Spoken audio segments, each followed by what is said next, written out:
जी भाई तत बिरावाओ साढ़ा यारा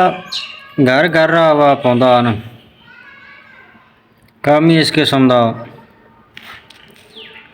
कई कई बंदे बड़े यारा सियाने मिलते हैं यकीन करो ना झस आ वैंदी है। एक ही घर गया कम तो जनाब वो साढ़े नाल जेह्ड़े मजदूर उन्होंने बेचारियां लालच होंदी है भाई सीमटे के त्रोड़े जेह्ड़े बेच के तो यार बोतल पीसा उन तो मालक जड़ा वो ठेके का काम हुआ तो बोतल की पानी तो भी औखे होंगे कोई कोई तो पानी भी नहीं देंगे। तो एक ही घर गए जनाब वो दो चार त्रोड़े हो न रोज़ दे सामने न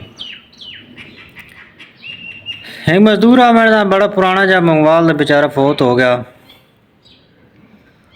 वो सरकार पवन आ कौड़ी नाल विचकारो दो कर सटे त्रोड़ा पूछ तो जी कुछ भी नहीं अगो आखे जी यह औखा जी पाड़ो जी वो अंजे गल टला सटे। तो गुजारिश ही है वह मजदूरों का ख्याल किते करो चाह पानी भी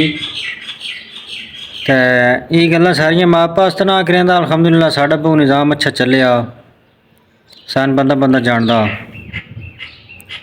तो इनकी आदत कोई नहीं। लेकिन मजदूर जोड़े बेचारे होंगे उन्होंने बड़िया बेचारियां सट्टां लगदियां उन्होंने एक तो दिहाड़ियाँ टाइम पर नहीं मिलदियाँ जिसकी वजह तो फिर वो मजदूर काम भी ख़राब करें मैंने मैंने मालका नुकसान कर बैना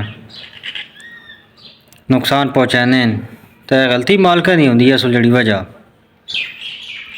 तो इस वजह तो बार बार समझाइंदा कि अपनी इज्जत भी बचाए बंदा तो